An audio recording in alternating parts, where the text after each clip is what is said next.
सबसे पहले तो मैं हमारे शास्त्रा, उसी प्रकार उनका अनुशासन और इस अनुशासन में अनुशासित हो रहे सभी आर्य शाव को वंदन करता हूँ। मेरे उपाध्याय मेरे उपाध्याय जिनके कारण से मुझे इस बुद्ध शासन में उपसंपदा मिली है, उन्हें भी वंदन।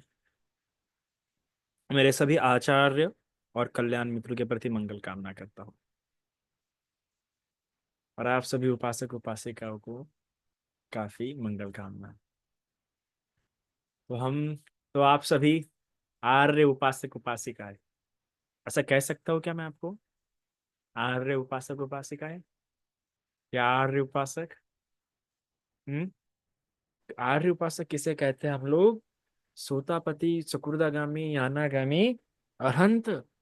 एक तो जिसने सोतापति फल को प्राप्त किया है, या जिसने सोतापति मार्गस्थ है, मार्ग पे लगा हुआ है। जो सकुर्दागामी फल को प्राप्त है या सकुर्दागामी मार्ग को प्राप्त है, अनागामी फल को प्राप्त है, अनागामी मार्ग को प्राप्त है, अनंत फल को प्राप्त है, अनंत मार्ग को प्राप्त है, उसी व्यक्ति को कहा जा सकता है आर्य उपासक।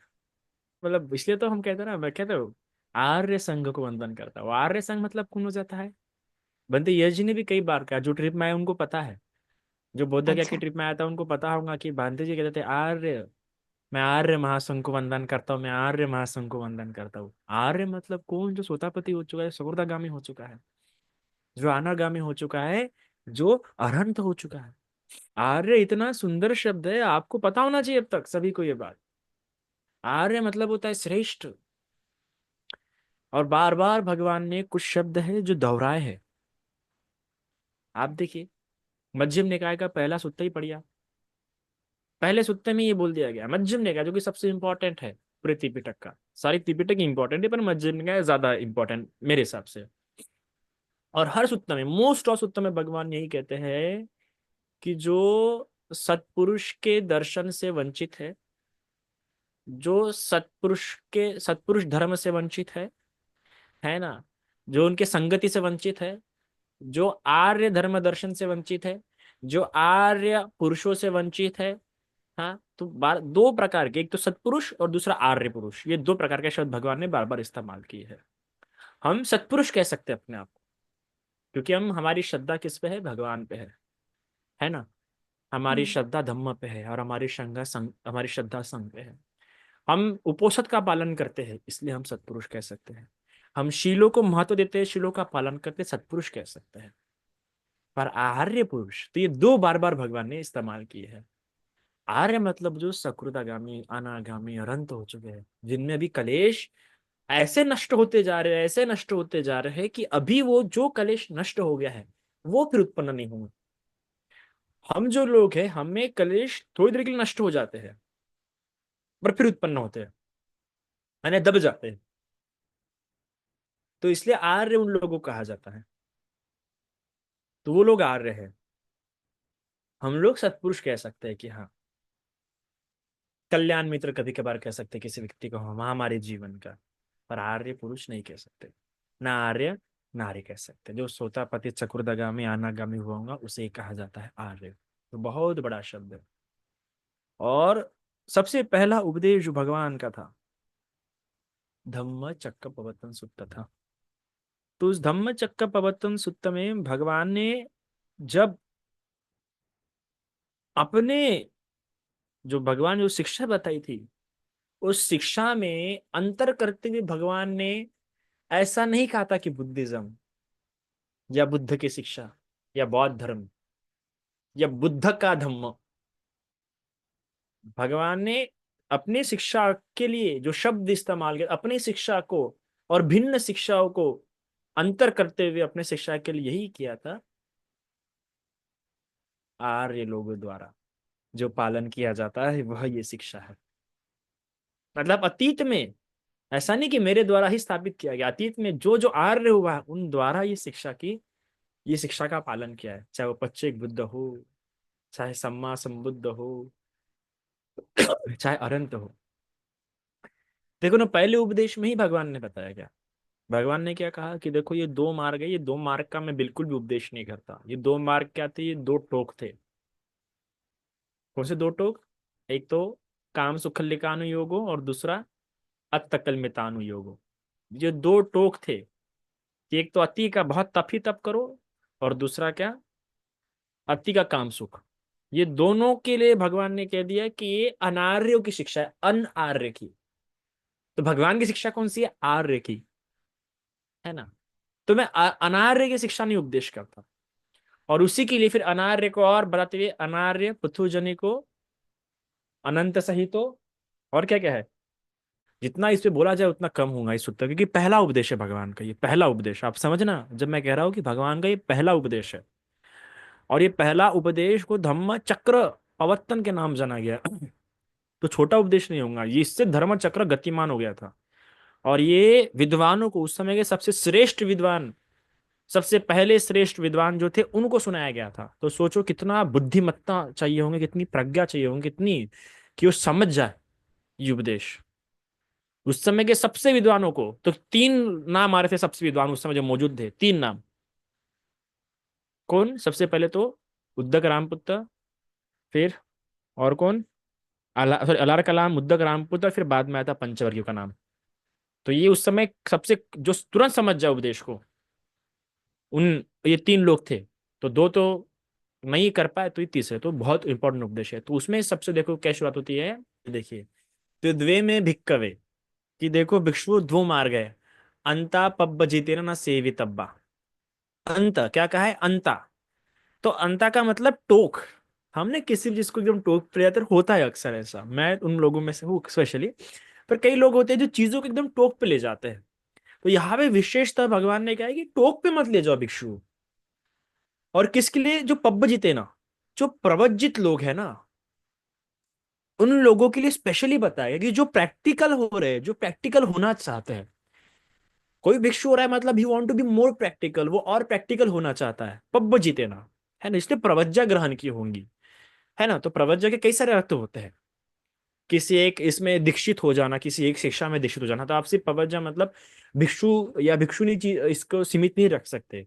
पर फिर भी हम यहाँ पे वही रखेंगे। तो पब्ब जितना मतलब वो कहीं पे दीक्षित हो रहा है।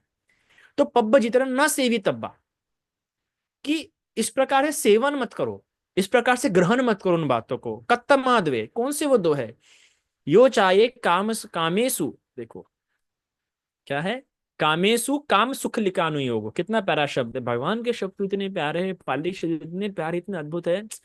वहीं पे इंसान बड़ा ये हो जाता है। कामेसु काम सुख लिकानु योगो, इतना प्यारा शब्द है, मतलब आप विचार नहीं कर सकते कितने शब्द जुड़ के शब्द बना हुआ है। कामे, कामेसु काम सुख लिकानु योगो, ये सबसे पहला एक, ठीक है, कि कामेसु काम सुख लिकानु योगो, ये एक, ये कभी मत लेना अपने लाइफ में। और मोस्ट ऑफ जो संसार में रह रहे हैं, जो बहुत लाइविश लाइफ जीना चाहते हैं, जो बहुत लाइविश लाइफ देखना चाहते हैं, वो उनकी जो फिलॉसफी होंगी, जो दृष्टि होंगी, वो इसी चीज में होंगी। अगर वो सती संप्रजन्य से युक्त नहीं हो रहे हैं, है ना, तो वो क्या होगा, वो कितना भी क्यों ना बोले कि नहीं मैं बुद्ध को मानता हूं, पर बुद्ध को मानना मतलब उनको समझना, अगर वो लाविश लाइफ की बहुत कल्पना कर रहे हैं, उसमें जीना चाहते हैं, उसको प्रायोरिटीज दे रहे हैं, तो वो मिथ्या दिट्ठी में है। उनका जो योग होगा, जो प्रयास होगा, जो जो सम्यक व्यायाम होगा, वो कभी सम्यक व्यायाम नहीं हो पाएगा। वो उनका व्यायाम काम सुख लिकानु योगों के इसमें ही होगा। यानी वो बहुत मटेरियलिस्टिक लाइफ की ओर झुकते रहेंगे, कि मुझे ये करना है, मुझे वो करना है। और दूसरा बताया है अत्तकलमितानुयोगो, कि एकदम जो बहुत कठोर तप करते हैं, जैसे कि हम देख रहे भिन्न भिन्न तरह के तप दिखते हैं। अभी आप कुंभ मेला देख रहे होंगे, मैं उनके उनके त्याग की निंदा नहीं कर रहा हूं।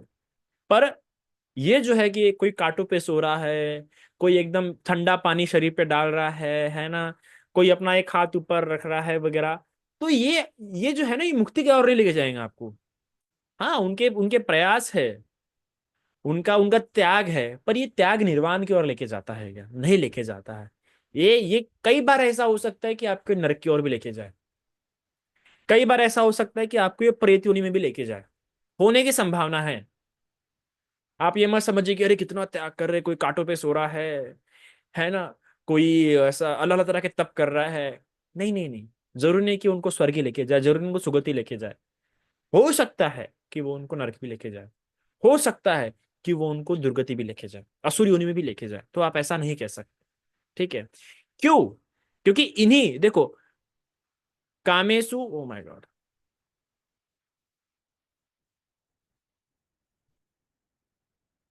तो देखो यहीं पे जब बोला गया है ना कि कामेसु काम सिखल लिकानु योगो, तो इसके बाद ही इसी इसी तप के बारे में भगवान ने हीनो, गामो, पोथुजनिको, अनरियो, अनंत सहितो, इतने सारे शब्द बोले हैं।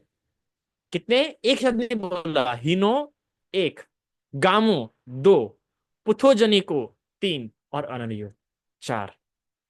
इस प्रकार से यह कह के उनकी भगवान ने क्या किया? आलोचना की है। और उसी प्रकार अत्त कलमितानी योगों के लिए भगवान ने कहा है दुखो। इसके लिए क्या कहा गया है? दुखो। उसके लिए सुकाम सुखल लिखान योगों के लिए हीनो कहा है।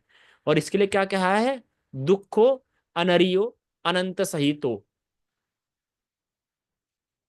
तो ये तो इसके लिए आप देखते हैं कि इसके लिए हीनो, गामो और पोथोजनी को, ये तीन शब्द एक्स्ट्रा है, और इसके लिए दुख ये शब्द है। तो जो इंसान बहुत मटलिस्टिक होना चाहता है, बहुत लाइविश लाइफ के पीछे भाग रहा है, बहुत ही मटलिस्टिक चीजों के पीछे भाग रहा है, तो भगवान कहते हैं ये हीन का मार्ग है, तुच्छ मार्ग है, ग्रामीण मार्ग है ना। कहते कहता कहता ग्रामीण इंसान कहते हैं ना, आज आज हम लोग जो गांव में रहते हैं उनको ग्रामीण कहते हैं। भगवान ने इन लोग ग्रामीण लोग कहा है, जो सिर्फ अपने काम सुख लिकी में जीना चाहते हैं, जो सिर्फ मटलिस्टिक होना चाहते हैं। इसको भगवान ने पुथुजनी, पृथक जन, पृथक जन मतलब फालतू लोग नहीं, कि आज की भाषा में ये जो फालतू लोग रहे हैं, उन्होंने कितना फालतू इंसान है ये। तो पृथक जन मतलब जो पृथक पृथक कामों में लगे हैं, भटके हुए हैं पृथक तरह। और वही होता है ना, आजकल लोग पैसों के लिए इधर भटक रहे हैं, हर भिन्न भिन्न चीजों के लिए, कभी यहाँ भटकेंगे कभी वहां भटकेंगे। जो आर्य व्यक्ति होता है, जो सत्पुरुष होता है, भटकता नहीं है। उसे पता है कि मुझे यहां से जाना है, उसे पता है कि मुझे ये चीजें प्राप्त करनी है। वो इधर जाएगा उधर जाएगा, 10 जगहों पे, ऐसा नहीं कि इधर भी कभी निकल जाएगा कभी उधर भी, दो नाव पे सवार नहीं होता है वो इंसान। वो पृथक नहीं, पृथक मतलब क्या? जो भटक रहा है, कभी इधर भटक रहा है कभी उधर भटक रहा है। ऐसा व्यक्ति दो नाव पे सवार नहीं होता। तो ये जो बहुत मटलिस्टिक होता है, जो आलिशान जीवन के लिए ज्यादा पड़ा हुआ है, कि मुझे ये चाहिए मुझे वो चाहिए, और उसके पीछे अपनी पूरा विचार भी लगा रहा है उसके पीछे कि मैं कैसे हो सकता हूँ, सोचे रहा है दिन रात, और वही करना चाहता है। तो वो हीन है, वो ग्रामीण व्यक्ति है, वो पृथक है, और अनार्य है। क्या बोला गया है? अनार्य। अनार्य है बाबा ये व्यक्ति। अनार्य मतलब अनाड़ी। आज की भाषा में वही अनार्य शब्द आगे जाके क्या हो गया? अनार्य और अनाड़ी। तो ये व्यक्ति अनाड़ी होते हैं, तो जो अनाड़ी पूर्ण काम में लगे हुए हैं, और अनर्थ समहित हो, मतलब अगर आज की भाषा में जो कहते हैं ना, अनर्थकारी लोग, यही लोग हैं जो अनर्थकारी लोग हैं। कौन कर रहा है भ्रष्टाचार? जो पैसों के पीछे गए। अनर्थ हो रहा है, भ्रष्टाचार के कारण क्या हो रहा है? अनर्थ हो रहा है ना। स्कैम्स कर रहे हैं, अनर्थ कर रहे हैं ना, खुद का भी जीवन का अनर्थ कर रहे हैं। एक तो तुम काम सुख के पीछे लोगे, वासना के सुख के पीछे लोगे, तो लोग रेप कर रहे हैं, स्कैम कर रहे हैं। कैसे कैसे स्कैम्स कर रहे हैं देखो, कैसे कैसे बाबाओं तक फंस रहे हैं उसमें। अनर्थ, पूरा अनर्थ हो जाता है जीवन इसमें। तो जो काम सुख के पीछे पड़ा है, चाहे मटलिस्टिक हो या वासना का हो, वो आखिर में अपने आप को अनर्थमय कार्य में ही प्राप्त कराएंगे, और उसका अनर्थ हो जाएगा। और उसी प्रकार जो फालतू के तत्वों में लगा हुआ है, व्यर्थ के तप, बहुत भिन्न भिन्न व्यर्थ के तप, जैसे आप कुंभ मेला इसका अच्छा उदाहरण है, भिन्न भिन्न तप। तो वैसे तपों में भी जो लोग दुख रहेगा उसको दुख मिलेगा, सिर्फ दुख। तप तो कर रहा है पर तप उसके जीवन में सुख नहीं। इसको भगवान हीनो नहीं कहा, इसको भगवान ने ग्रामीण नहीं कहा। देखो भगवान इसको हीन और ग्रामीण मार्ग नहीं कर रहे, भगवान इसको पुत्रजन मार्ग नहीं कह रहे, पर क्या कह रहे? दुख कह रहे हैं। अभी आप देखिए, एक बाबा है, वो कोई तो भी, वो जो हमेशा एक हाथ ऊपर करके रहते हैं, कि तकलीफ होती है, आज भी वो तकलीफ होती है कभी कभार, हमने सुनने में आया है, देखने में आया है। और वो संकल्प करते वक्त भी कितनी, अभी तो वो हाथ नीचे कर ही नहीं सकते, वो हाथ वैसा हो गया है, दुख मिल रहा है ना अभी भी उससे। इसलिए भगवान ने इसे भी फिर अनार्य कहा, अरे ये भी अनाड़ियों का मार्ग है, और ये भी अनर्थकारी मार्ग है, कितना दुख होता है उनको। तो इस प्रकार से कई सारे गांजे वाले भी है ना, जो सिर्फ गांजा फूकते रहते हैं। तो भगवान ने इन दोनों मार्गों को अनार्य मार्ग कहा है ना। और इनसे हटके जो मार्ग होता है, जो आर्य बनाता है, सोतापति, सकुर्दगामी, अनागामी, अरंत, वो मार्ग भगवान की शिक्षा है। वो है भगवान की शिक्षा, हमें भगवान की, और हमें आर्य बनना है। हमें आर्य संघ का हिस्सा होना है, और आर्य होने के लिए हम प्रयास कर रहे हैं। तो आर्य कैसे होंगे? आर्य होने से पहले हम सत्पुरुष होते हैं, सतनारी होते हैं, जो सन्मार्ग पे चलते हैं। तो अभी ऐसा मत सोचना कि अरे मैं कब सोतापति होऊंगा, कब मैं सकुर्दगामी होऊंगा। कभी कभार ऐसी भ्रांति भी होना हो सकती है कि अरे मेरा तो विश्वास बढ़ रहा है, मेरी श्रद्धा बढ़ रही है ना, या मैं इतना दानी हो रहा हूँ तो मैं शायद सोतापति हो रहा हूँ, मैं सुकृतगामी हो रहा हूँ। ऐसी इन भ्रांतियों में मत गिरना, और सोचने भी कोशिश मत करना कि मैं सोतापति हो गया, या मैं सुकृतगामी हो, या मैं कब होऊंगा। नहीं, सबसे पहला जो प्रयास करना है इस बुद्ध शासन में कि मैं सत्पुरुष हूं, और इस प्रकार का सत्पुरुष हो कि मेरी श्रद्धा बुद्ध पे, धम्म पे और संघ पे ना डगमगाए। और कई लोग ही डगमगाते हैं, है ना। कई लोग मैं देखता हूँ कि कई सारे चीजों को प्राप्त करने के चक्कर में कि अरे ये इंसान काफी अच्छा सिखा रहा, वो इंसान काफी अच्छा सिखा रहा, ये वगैरह से संघ की शरण छोड़ देते हैं, है ना। संघ से दूर हो जाते हैं। और आजकल मार्केट में वही हो गया है ना। लोगों ने धर्म को मार्केट बना दिया आजकल। वही हो गया है, आप देखिए, ध्यान से देखेंगे तो एक जो धर्मासन होता है ना, धर्मासन नहीं रहा। जो धर्मासन का जो गौरव होता है वो नहीं रहा। और इसलिए फिर हमें, जब धर्मासन का ही गौरव नहीं रहता है, तो श्रद्धा कैसे पनपेंगी? धर्मासन का एक गौरव होता है, और उस धर्मासन पे हम किन लोगों को बैठे देख रहे हैं, आप वो देखिए आज। और इसलिए फिर हमारी श्रद्धा भी क्या, डोलते रहती है। श्रद्धा आकारवती नहीं हो जाती है। देखिए, ये बात हो सकती है कि बिना तीनों रत्न पे श्रद्धा रखे भी आप प्रथम ध्यान, द्वितीय ध्यान, तृतीय ध्यान, चतुर्थ ध्यान, नौ आठों ध्यान तक पहुंच सकते हैं, याद रखना, बिना तीनों रत्नों पे श्रद्धा रखे। तो कई बार ऐसा होता है, मैंने लोगों को देखा है ऐसा, जाते यहाँ वहां भागते हुए दिख रहे हैं कि अरे वो तो काफी अच्छा बता रहा है, उसके पास से मैं समाधि में इतना लाभ हुआ, उतना लाभ हुआ। अरे पर क्या करोगे समाधि में इतना लाभ होके? समाधि का लाभ ही रहना तो बहुत सारे मार्ग रखे हैं। हमें तो श्रद्धा का लाभ हो रहा है, क्योंकि श्रद्धा के लाभ से सोतापति फल प्राप्त होने वाला है, समाधि के लाभ से नहीं होने वाला आपको। तो सबसे पहला जो पद है ना, जो सबसे पहली जो अवस्था है, जिसे सब सोतापति कहते हैं, वो आपको श्रद्धा के आधार पर प्राप्त होने वाला है, समाधि के आधार पर नहीं। और रेफरेंस साथ बात करो, अगर आप पढ़े संविदा में पढ़ेंगे, और मेरा इस पर लेक्चर भी है शीलों की पढ़ी संविदा पे, तो श्रद्धा के आधार पर आपको सोतापति फल प्राप्त होने वाला है। और वो श्रद्धा सिर्फ शिक्षा पे नहीं ना, भगवान की शिक्षा पे ना, तीनों रत्नों पे, बुद्ध, धम्म, संघ। और वो संघ में ज्यादातर क्या, काषाय वस्त्रधारी, सिर मुंडा होना, काषाय वस्त्र होना और हाथ में पात्र, ये होता है सही मायने में भिक्षु। वो तब तक श्रद्धा नहीं होंगी आपकी, तब तक सोतापति नहीं होगा आपका फल। ये बहुत महत्वपूर्ण बात है। उनके प्रति हमेशा आपकी श्रद्धा बनी रहनी चाहिए, और वो धर्मासन पे आपको उन्हें देखने का मन करना चाहिए। क्योंकि जब उनके प्रति श्रद्धा बढ़ती है तो आपके कर्म भी बदलते रहते हैं। आप देखिए, अभी जब मैं बौद्ध गया में था, तो कई सारे श्रीलंकन उपासक आए थे, तो मैं महामहिमा की मोनेस्ट्री में रुका हुआ था। तो इतना मुझे सुंदर लगा कि, है ना, कि वो लोग अगर उनके पास फूल भी होंगे ना, समझो उनके पास एक फूल होगा और उनको अर्पण करने का मन है, वो उपासक मुझे दे रहे थे कि बंदी जी आप कीजिए, आप कीजिए। वो मेरे हाथ में फूल नहीं दिखा उनको, तो उपासक मेरे पास लाके दे कि बंदी, श्रीलंकन उपासक थे, तो उपासक फूल मुझे लाके देने, बंदी जी आप अर्पण कीजिए। उनको भी देखने का मन है, उनको भी जाने का मन है, पर वो नहीं पूरे, वो पीछे हट गए और हमें जाने दिया। तो ये क्या है? ये श्रद्धा का स्तर समझ रहे हैं आप उनका? हम तो भंजो धक्का मार के खेटून चलने को आपण कि हटे तुम्हें मन समझ जाओ द्या। पर वो मुझे एक बहुत अच्छी नोटिस करने का इस बार जब मैं गया था, बुद्ध गया, तो कि वो उपासिका, मतलब वो मेरे हाथ में फूल दे रही है कि नहीं बनते जी, आप क्या, तो श्रीलंका नहीं पड़ सका, मुझे जानती भी नहीं है वो। पर उन्होंने मुझे, क्यों? क्योंकि ठीक है ना, भंते जी के हाथ जाएगा तो और पुण्य हो जाएगा। इतना गौरव होता है। तो अक्सर मुझे जो भ्रांति जो देखने के लिए मिल जाती है, कई बार जो भटकाव जो देखने को मिलता है इसी कारण की वजह से, कि वो जो जो श्रद्धा है वो कई बार आपकी भटक जाती है, यहाँ वहां चली जाती है, पृथकजन बन जाते हैं। पृथकजन नहीं बनना है आपको इस बुद्ध शासन में। और आप तब तक पृथकजन बने रहते हैं जब तक आपकी श्रद्धा सीधी नहीं हो पाती है, आप उजूपटी पन्नू नहीं हो पाते हैं, है ना, कि किस काम के लिए क्या है मेरे संसार में,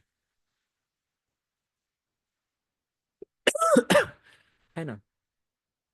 तो आपको श्रद्धा को उजू रखना है, आपको श्रद्धा को बुद्ध शासन पे, बुद्ध धम्म संघ पे बनाई रखनी है, क्योंकि आपको श्रोतापति समाधि के प्रथम ध्यान द्वितीय ध्यान से भी कई गुना अच्छा है आपको आपकी श्रद्धा ना डगमगाए, आपकी श्रद्धा ना भटक भटक जाए। क्योंकि श्रद्धा भटकेंगे तो अनार्य बनोगे, श्रद्धा भटकेंगे तो पृथकजन बनोगे, श्रद्धा भटकेंगे तो अनाड़ी अनर्थ करने वाले लोग बन जाओगे। पर श्रद्धा नहीं भटकी ना तो आर्य बनोगे, सत्पुरुष बनोगे। अरे आर्य नहीं बने तो कम से कम सत्पुरुष तो बनो। और जिसकी श्रद्धा मजबूत होती है वो सत्पुरुष ही होता है, क्योंकि उसके जीवन में शीलों को गौरव होता है, उसके जीवन में समाधि को गौरव होता है, उसके जीवन में प्रज्ञा का गौरव होता है। और ये सब नहीं भी होगा तो भी उसको लगता है कि अरे ये तो भिक्षुगण है, मुझसे नहीं होता पर इस समाज में भिक्षु है, इस समाज में काषाय वस्त्रधारी लोग हैं जो भगवान के पातिमोक्ष का उपदेश सुनकर सुन सकते हैं, जो पातिमोक्ष का पठन करते हैं। इसलिए वो ऐसा बना रहता है, वो झुकता नहीं है, वो हटता नहीं है। आप देखिए जब थाईलैंड में जब अमावस्या और पूर्णिमा को जब पातिमोक्ष होता है ना, तो जिन जिन विहार में पातिमोक्ष होता है उन उन विहारों के बाहर उपासिका लोग सफेद वस्त्र पहन के जूस के बॉटल्स ला के रखते हैं ऐसे, ताकि वही अरे बंदे लोगों को जूस देंगे, लोग पातिमोक्ष को बैठने वाले भी आधा एक घंटा अंदर में, है ना, तो उसे जूस वगैरह ला के रखते हैं, च्यूर वगैरह ला के रखते हैं, जिनको जो जो जमता है ऐसा दान वगैरह ला के रख देते हैं, क्योंकि पातिमुख का दिन है। पातिमुख उनको इतना खुश होती है कि अरे भिक्षु पातिमुख, भले वो बैठ नहीं सकते, वो लोग बैठ नहीं सकते पातिमुख में, है ना, पूर्ण गौरव होता है अरे पातिमुख होने वाला है, भिक्षु लोग बैठने वाले हैं, संघ बैठने वाला है, पातिमुख में बैठने वाला है, भिक्षु परिशुद्ध होने वाला है ना। देखो कितना कितना उनको अनुभूति हो रही है ना, ये गौरव होता है, ये श्रद्धा होती है, और ये उनको सत्पुरुष बनाता है। इसलिए मैं आज इतना आपको बोला कि बाबा आप लोग बड़े सौभाग्यशाली है कि आपको यहाँ पे इस प्रकार से उपदेश मिलते हैं, या इस प्रकार से आपका धर्म श्रवण होता है कि आपको संघ पे श्रद्धा होती है, क्योंकि ये सारी बातें आपको कभी कोई उपासक नहीं बता सकता, नहीं बता पाएंगा आपको ये बातें वो।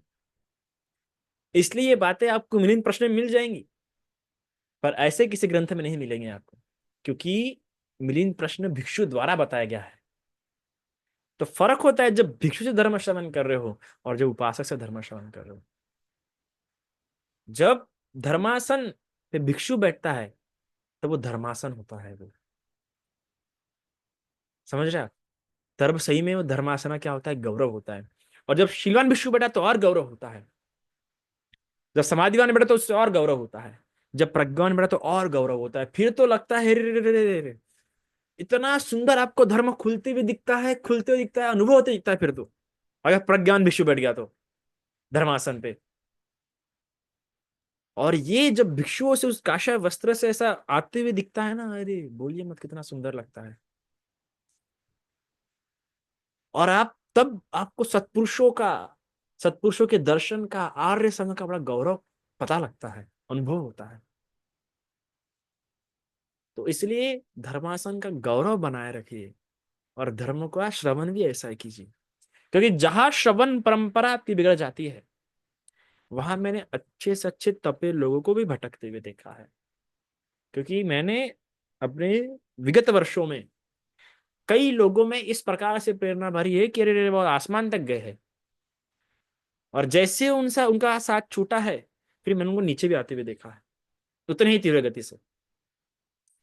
एक बड़ा कौशल रहा है हमें कि बहुत अच्छे से जो कभी धर्म में कभी आए नहीं होंगे, हमारे संपर्क में आने के बाद इतना इतना पुण्य, इतना धर्मासन किया, पर है ना कि हम किसी से पढ़ के रखे, वो हमको पकड़ के नहीं रख सके, तो बाद में फिर हमने जब सालों बाद उनसे, सालों बाद जब उनको देखते हैं मिलते हैं, तो लगता है अरे ये वही इंसान था जो धर्म में पहले इतना आगे था, अब कुछ भी नहीं दिखता। तो भगवान इसलिए बार बार कहते हैं कि सत्पुरुषों का दर्शन समय समय पे, अरे आर्य संग नहीं मिल रहा तो कम से कम सत्पुरुष का दर्शन करते रहो, उनसे धर्म श्रवण करते रहो, संगति करते रहो। तो आप में तो चेंजेस इसलिए भी हो रहा है क्योंकि ऐसा नहीं कि आप एक बार सुन लिया और छोड़ दिया, आप हमको आए दिन सुन रहे हैं, रोज कभी ना कभी सुन रहे हैं हमको, वो कंटिन्यूटी बनी रही है आपकी। तो इससे कारण से, तो इसलिए आप लोग लकी है, आप लोग बहुत ही सौभाग्यशाली, आपके पुण्य है। इसलिए बाकी कुछ हो या ना हो, पर धर्म सुनते रहिए। और परिधम्मा हमेशा ही प्रयास कर रहा है आप लोगों के जीवन में कि आपको अच्छी प्रकार से धर्म मिलते रहे। कि और हम लोग भी बड़ा सोच समझ के धर्म बताते हैं, ऐसा नहीं कि बस बता रहे। हम सभी जितने भी, चाहे बनते यश हो, बनते गुणानंद जी हो, हम हमेशा ही प्रयास करते हैं कि धर्म शुद्ध स्वरूप में मिले आपको, और धर्म ऐसा मिले कि बाकी आप कुछ फॉलो कर ना पाए, समाधि आपसे नहीं हो रहा कोई बात नहीं, शील आपसे उतना हो नहीं रहा, पर आपकी श्रद्धा ऐसी मजबूत हो जाए, इतना आपके पुण्य कर्मों के प्रति आपका मन झुक जाए, इतना सेवा के प्रति आपका मन लग जाए कि बाकी कुछ हो ना हो, कम से कम सोतापति के रास्ते भी खुल जाए। क्योंकि कम से कम सिर्फ शील के आधार पर भी आप सोतापति हो सकते हैं, बताओ आप। पर उस शीलों में श्रद्धा है तो, क्योंकि शील तो भाई हिंदू लोगों में भी है, ऐसा नहीं कि नहीं है, कई सारे मुसलमान लोगों में भी है शील। पर वो शील श्रद्धा युक्त होनी चाहिए आपकी। किसके प्रति? तीनों रत्नों के प्रति, बुद्ध, धम्म और संघ के प्रति। तो कम से कम आर्य नहीं हुए तो सत्पुरुष तो हो पाओगे, सत्पुरुषों में तो आप ही गिनते होंगी। तो ये होता है, तो आर्य, आर्य होने का बनने का प्रयास करना है। और आर्य होने के लिए पहले सत्पुरुष बनना पड़ेगा, है ना। अगर आर्य नहीं हो तो अनाड़ी बन जाएंगे हम लोग, तो अनाड़ी नहीं बनना है। आर्य नहीं बने तो कम से कम सत्पुरुष तो बने।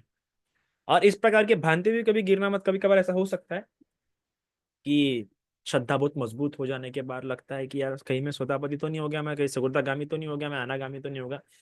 खुद को लेके कभी ऐसा मत सोचिएगा कि यार मैं सोतापति हो रहा हूँ, मैं सकुर्तागामी हो रहा हूँ, मैं अनागामी हो रहा हूँ, या मैं हो गया हूँ। ये आपकी मिथ्या दृष्टि में काफी कारण हो सकती है ना। इसमें इसमें मत गिरे, क्योंकि कई बार, कभी कई 30-30 साल, भगवान ऐसे बहुत हुआ है कि कई बार लोगों को लगा है कि 30-30 साल, लोग 30-30 सालों तक लोगों को लगा है कि मैं अरहंत हो गया हूँ, अरहंत हो गया, ऐसा लगा है। 30 साल वो भिक्षु भ्रांति में रहे कि मैं अरहंत हो गया हूँ। तो आप विचार कर सकते हैं कि एक बार वो चक्रों में गिर गए ना, कि बाबा ये वो कि मैं स्वतःवती तो नहीं हो गया, ऐसा बाहरी खुद ने भी और बाहरी मत देखिए कि ये भिक्षु अरहंत है, इसलिए मैं इनको ज्यादा मानता हूँ। मैं अभी भी देख रहा हूँ कि कई साल, अभी भी मुझे एक जन का आया था मैसेज कि बंते जी मुझे लगा ये भिक्षु अरहंत है, पर मुझे देखो ये ऐसा ऐसा, अभी मैं काफी कंफ्यूज हो रहा हूँ वगैरह। तो इन सब चक्करों में भी मत गिरो आप कि कौन सा भिक्षु अरहंत है, कौन सा भिक्षु स्वतापति है, कौन सा भिक्षु ये है। क्योंकि मैं ऐसा नहीं करता हूँ। मैं क्या करता हूँ कि मैं सोचता हूँ मुझे बस दान करने मिले। और कई बार मैं जब दान करता हूँ ना, अगर समझो संघ में है, पूरा संघ कतार से है, तो मैं कई बार क्या करता हूँ, अपना सर नीचे तक रख के दान करता हूँ। मैं भिक्षु के चेहरे नहीं देखता। कई बार क्योंकि गलती होती है कि अरे ये भिक्षु कितने शीलवान दिख रहे हैं, अरे ये भिक्षु से दिख रहे हैं, अरे ये भिक्षु कितने कितने गोरे हैं, अरे ये भिक्षु कितने स्वच्छ है, अरे ये भिक्षु कितने अच्छा रहते हैं, अरे ये भिक्षु। तो इससे क्या होती है, वो दान तो रह गया है, वो हमारी चेतना काषाय वस्त्र छोड़ के रंग पे जा रही है, रूप पे जा रही है, बाहरी आडंबर पे जा रही है। अरे ये विशु चप्पल नहीं पहनते, अरे ये विशु कितने महंगी चप्पल पहनते, अरे ये विशु के हाथ में आईफोन है, अरे वो विशु के हाथ में कुछ भी। और फिर कई बार लोग शील इस आधार पर देखते हैं। अब विशेष रूप से मैं कई सारे भिक्षु के संपर्क में रहता हूँ, और हमारे विहार में भी मैं कई सारे भिन्न भिन्न भिक्षु लाता हूँ। तो जब उपासिका लोग जब डिस्कशन करते हैं तो मुझे बड़ा आश्चर्य होता है कि उपासिका लोग किस आधार पर डिस्कशन करते हैं। मां, ते भंतेजी बघा, ऐका नाही चप्पल पण नाही घालत, मां ते भंतेजी बघा बराबर टाइमवर येतं बरं। सर हिंदी में बताता हूँ, कई लोग बड़ी समझ रहे होंगे, तो क्योंकि अभी मेरे बिहार में मैं हमेशा नए नए विषयों को लाते रहता हूँ। तो लोग कैसे फील, उपासिका लोग कैसे रिएक्शन करती हैं, देखो ना वो भंतेजी बराबर समय पे आते हैं, टाइम के कितने पक्के हैं ना, कितने अच्छे भंतेजी है। और फिर बाकी भंतेजी को क्या समझ रहे हो, फिर ऐसे ही समझ रहे हैं। फिर कभी कभार अरे देखो वो भंतेजी ने क्या खुद झाड़ू मारते हैं, अरे देखो वो भंते जी ने क्या खुद साफ सफाई करते हैं। अरे वो देखो भंते जी ने क्या चप्पल नहीं पहनते हैं। अरे भंजी का फोन देखा क्या तुमने, वो भंजी का फोन ऐसे छोटा फोन इस्तेमाल करते हैं। अरे वो भंते जी ने क्या हमेशा फोन पे लगे रहते हैं। तो हम लोग क्या कर रहे हैं, मैं मुझे कभी कभार आश्चर्य होता है, क्योंकि मुझे इसलिए भी आश्चर्य होता है कि मैंने अपने जीवन में कभी ये सब देखा नहीं। और इसलिए मुझे हमेशा मेरा गौरव बना रहा संघ के प्रति। और मैंने ध्यान डाला भी नहीं कि किसके हाथ में कौन सा फोन है, या कौन फोन पे लगा है, या कौन बात कर रहा है, या कौन चप्पल पहनता है। या मुझे तो कभी अगर कोई भिक्षु बिना चप्पल के दिखा तो मैं तो कहता हूँ कि मैं मेरे तरफ से चप्पल जाए उसको, है ना। मुझे किसी भिक्षु के हाथ में झाड़ू दिखाता मतलब नहीं भाई, मेरे हाथ मैं कर लेता हूँ काम। तो मैं इसलिए कई बार जब मैं अगर संघ में दान दे रहा हूँ ना, तो मैं मोस्टली कोशिश करता हूँ कि गर्दन नीचे जाए, नीचे रहे मेरी, उनके चेहरा ना दिखूं मैं। तो गर्दन नीचे रख के बस मैं दान भी करता रहूंगा ना, तो मैं बस पात्र की तरफ देता हूँ दान, और अपने हाथ जोड़ता हूँ। मैं उतना उनका पूरा देखते नहीं रहता, पूरा चीवर वगैरह। क्योंकि वो फिर क्या हो जाएगा, चक्षु है तो चक्षु विज्ञान उत्पन्न होगा, चक्षु विज्ञान उत्पन्न होगा तो मनोविज्ञान उत्पन्न होगा। फिर वैसा ही, अरे कितने गोरे बनते जी, अरे कितने प्यारे बनते जी, अरे कितने ऐसे। हाँ अगर ऐसे बात वगैरह कर रहा हूँ तब देख सकता हूँ मैं बनते जी को ऐसा कि हाँ बाबा क्यूट बनते जी वगैरह, उनसे बात वगैरह कर रहा हूँ तो। पर दान देते वक्त नहीं, नहीं, नहीं। दान देते वक्त तो हर बनते जी का समान रूप से गौरव हो। ऐसा नहीं कि ज्यादा शीलवान दिख रहा है, ज्यादा समय इसको दूंगा उसको, नहीं, नहीं। क्योंकि उनका तो कुछ नहीं होगा, हमारा ही होगा ना। हमारी श्रद्धा ऐसी फ्लक्स करेंगी। और गोभी अभी इतने लंबे समय से आप धर्म सुन रहे हो तो आपको पता ही है कि चेतना भी तीन प्रकार की होती है दान देते समय। एक पुब्बे चेतना, मतलब एक दान देने के पहले की चेतना, एक दान देते समय की चेतना, और दान देने के बाद की चेतना। तो ये सब क्या होता है फिर हमारे पूरी दान की पूरी जो सहीता होती है, चित्त भी थी, वो पूरा बिगाड़ कर रख देता है। इसलिए मैं उस पर ज्यादा ध्यान देना पसंद नहीं करता कि मैं किसको दे रहा हूँ। मैं सिर्फ काषाय वस्त्र को देता हूँ, हाँ काषाय वस्त्र है ना, बस उसको दान दे रहा है, उतना ही मेरे लिए इनफ है। वरना क्या होता है, क्योंकि मुझे पता है मानवीय स्वभाव कैसा और मानवीय मन कैसा है, फिर वो भिक्षु हो या कोई भी हो। मैं कभी ये सब नहीं था, क्योंकि मुझे मेरे मन के बारे में पता है कि मैं तो आर्य होने का हूं ना। मैं तो सत्पुरुष भी उतना अच्छे से होने का हूँ, है ना। क्योंकि मैं जानता हूँ कि द्वेष कभी भी जड़ ले सकता है, और कभी कभार ऐसा भी होता है कि द्वेष हम में है पर पता लगता नहीं। मेरे साथ तो कई बार ऐसा हुआ है कि मुझ में द्वेष रहा, मुझे पता ही नहीं लगा। मुझे लगा कि हाँ मैं ये सिचुएशन हैंडल कर सकता हूँ। और फिर जब सही में सिचुएशन आई, तब पता लगा कितना कूट कूट के द्वेष भरा था मेरे में। तो ऐसा होता है जबकि मैत्री का अभ्यास करते हैं हम, है ना। तो कभी भी कुछ भी हो सकता है, मन के स्वभाव को हम बता नहीं सकते। जब तक सोतापति सकुर्दगामी, जब तक आर्य ना बने। तो आर्य बनने का प्रयास होना, और आर्य नहीं तो कम से कम सत्पुरुष बनने का प्रयास करना है। तो इसलिए अपनी श्रद्धा को मजबूत करो। और वो श्रद्धा को कैसे मजबूत करना है, तीन रत्नों के प्रति। अगर तीन रत्नों के प्रति श्रद्धा मजबूत हो गई ना आपकी, तो सत्पुरुष आप बन ही गए। कम से कम इतनी तो गारंटी कि आप पृथ्वजन नहीं रहोगे। तो कम से कम पृथ्वजन मत बनो कि जो पृथक पृथक भटक रहा है, कभी इधर कभी उधर। क्योंकि आप तो सन्यासी नहीं बने हैं, तो आप तो वो दुख वाला नहीं लगेगा आपको, अस्तित्व बताने वाला नहीं लगेगा। पर काम सुख लिकानो वालों में जो पृथक जन शब्द है वो आप पे लागू हो सकता है, कि भटक रहा है कभी इधर कभी उधर। और वो भटकने से बचना है तो तीन रत्नों पे श्रद्धा रखो। वरना इतने सारे, अभी क्योंकि अभी तो और भटकना आसान है, अभी तो धम्म में भटकना आसान है। पहले तो आप धम्म के बाहर भटक रहे थे, अभी धम्म में भटकने के चांसेस ज्यादा है। क्योंकि इतने सारे ऑनलाइन प्लेटफॉर्म अवेलेबल है, और ज्यादातर प्लेटफॉर्म्स पे भिक्षु कम है, तो ज्यादा भटकोगे अभी, पृथकजन ज्यादा होंगे। अभी तुम लोगों का ज्यादा पृथकजन बनने की संभावना है, क्योंकि इतने सारे प्लेटफॉर्म्स अवेलेबल है, इतने सारे प्लेटफॉर्म पे, मोस्ट ऑफ प्लेटफॉर्म से तो भिक्षु कम ही है। तो भी ज्यादा धम्म में भटकने के चांसेस है। तो उससे बचने के लिए काषाय वस्त्र सबसे इंपॉर्टेंट ये होना चाहिए। हमारे एक भंते जी है, जो मेरे काफी अच्छे मित्र है, बहुत शीलवान है, और बहुत ही प्रज्ञावान है, बहुत प्रज्ञावान है। वो बहुत ही प्यारा कहते हैं, भंते जी उपासक कितना भी महान क्यों ना होगा, और वो भिक्षु कितना भी दुष्शील क्यों ना होगा, पर उस भिक्षु में इतना तो भी है ना, बोले कि वो बुद्ध शासन का बड़ा सम्मान करता है। मेरे लिए कई गुना, मेरे लिए हजार शीलवान धनवान बहुत ही पक्के हुए प्रज्ञान उपासकों से कई गुना बेहतर मेरे लिए वो भिक्षु, और मैं उसी भिक्षु को चूज करूंगा।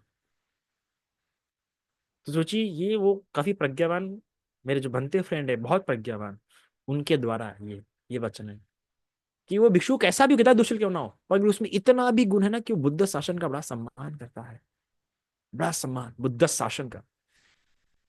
तो वो भिक्षु बहुत महान हो जाता है, उन कई सारे उपासकों से कई गुना महान हो जाता है। वो मतलब एक तरफ इतने पूरे शीलवान उपासक रख दोगे ना आप, पूरे शीलवान एकदम धनवान वगैरह, और एक भिक्षु जो बुद्ध शासन का सम्मान करता है। इतना भारी होता है एक काषाय वस्त्र का भार। तो इसलिए इस बात को समझिए, इसलिए श्रद्धावान होनिए तीन रत्नों के प्रति, तो बड़ा मंगल होगा, बड़ा कल्याण होगा। अगर आप देखेंगे तो अभी हम जो दान करते हैं, अभी भिक्षु लोग भी दान करते हैं। अभी जो शिबे शुरू जो जो 80 मंक्स 84 मंक्स का जो चालू है मेडिटेशन जंगल में, उसमें भंते लोग भी दान करने के लिए आते हैं रोज। तो आप सोच सकते हैं कि उनको ही पता है कितना महान होता है। तो इसलिए भी गौरव करो, तीनों रत्नों का गौरव करो, बुद्ध धम्म संघ का, क्योंकि श्रद्धा यहाँ बनी रहेंगी तो कम से कम पृथक तो नहीं रहोगे, सत्पुरुष तो बनोगे। तो इतना आज के लिए काफी है। साधु साधु साधु।